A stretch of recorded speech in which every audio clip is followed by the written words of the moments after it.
Have you ever picked up your phone just to check the time, only to find yourself 15 minutes later in some distant corner of the virtual world, watching a video of a stranger eating dinner or a dance you never intended to learn?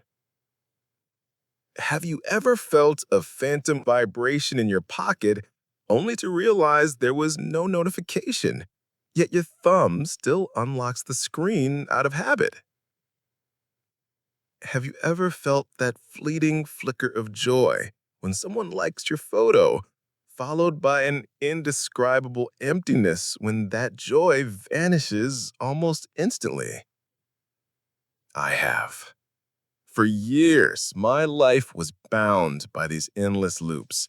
I was a willing prisoner in a jail with no bars, where the shackles were notifications and the warden was an invisible algorithm.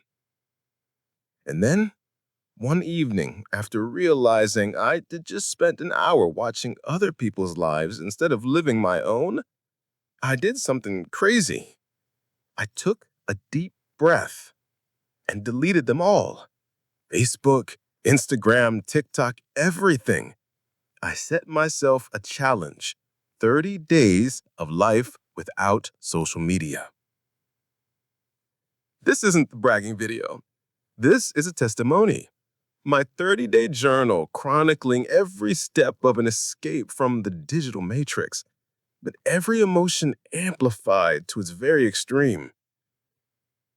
And when I discovered, day by day, changed me forever. The Daily Journey Log. Day 1, Phantom Limb Syndrome. Journal. Day 1. Today, I feel like I've lost a part of my body. Every 5 minutes, my right hand has a slight twitch, an unconditional reflex to reach for the phone. My thumb just glides over the empty space on the home screen where the Instagram icon used to be. The sense of loss is terrifying. It's not emptiness, it's a black hole sucking away my calm. Tonight, I lie in bed, staring at the ceiling, feeling like I'm free-falling in a zero-gravity space. Day 2. The FOMO apocalypse. Today, FOMO is no longer a fear. It's a monster roaring in my ear. In the office, everyone laughed at some new meme. I felt invisible. Like a ghost nobody could see. I imagined thousands of events happening without me. A friend just got engaged, a new movie just premiered, a shocking scandal broke. I wasn't just being left out. I felt like I was about to be erased from human society. The urge to log back in was so strong, I had to clench my fist to stop them from acting. Day 3. The death of time. Time died today, or at least it was being cruelly stretched. 1 minute now feels as long as 15 minutes did yesterday. Boredom is no longer a feeling, it's a physical entity, an invisible monster sitting in the room with me, gnawing away at every second. I walked from the living room to the kitchen and back again about 50 times. I stared at a lizard on the wall 20 minutes. If someone had told me the world had stopped spinning, I would have believed them. Day 4. Unprovoked fury. I had become a ticking bomb. Everything drives me insane. The clock is ticking too loud. The coffee isn't hot enough. A stranger on the street accidentally bumped into me. I wanted to scream at the entire world. Where did this rage come from? It came from withdrawal.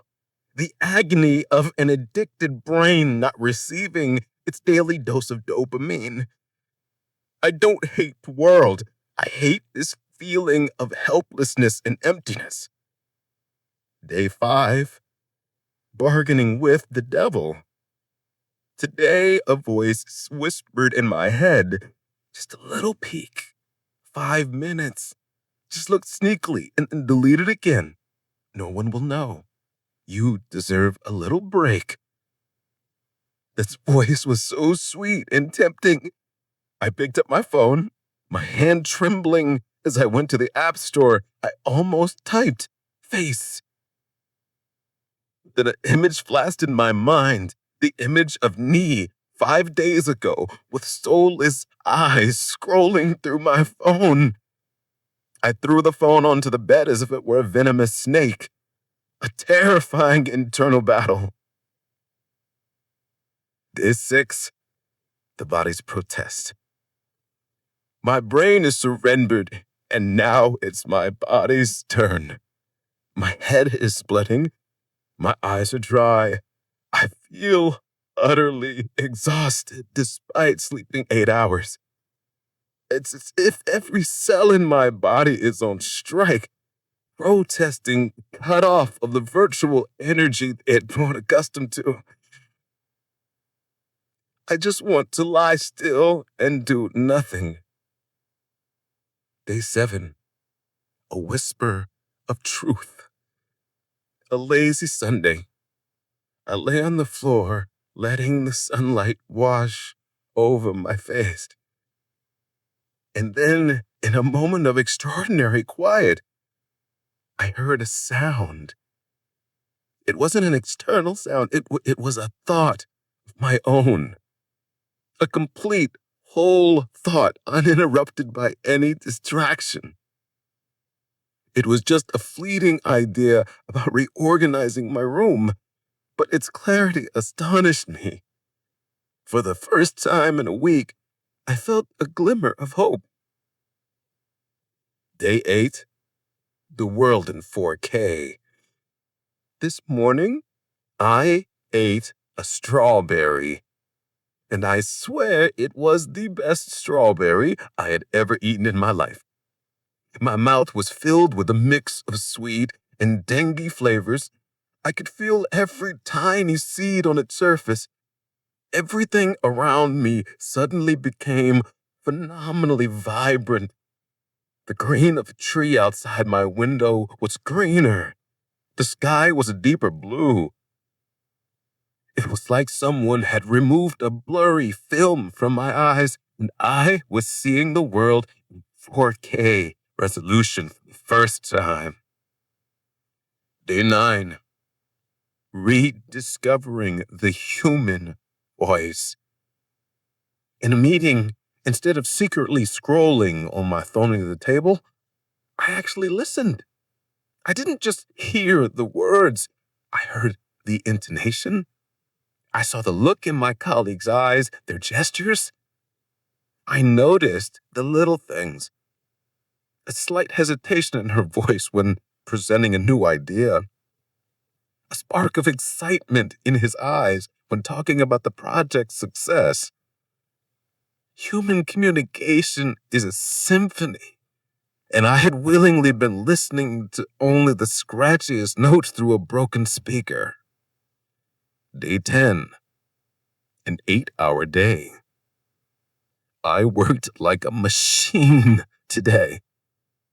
Not in a robotic way, but like a well-oiled machine operating at maximum efficiency.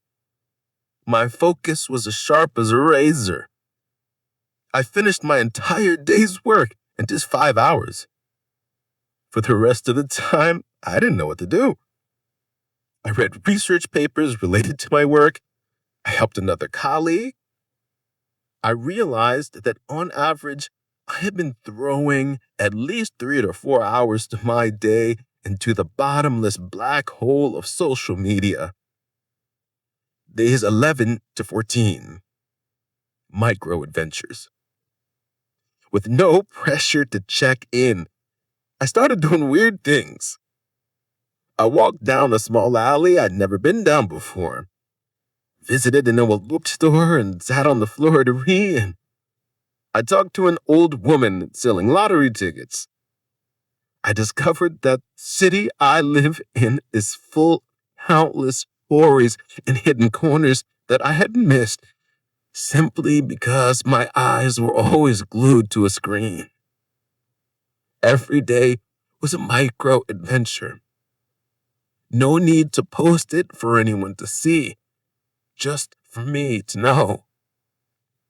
Day 15, the symphony of silence. Tonight, I sat in my room. No music, no TV, nothing.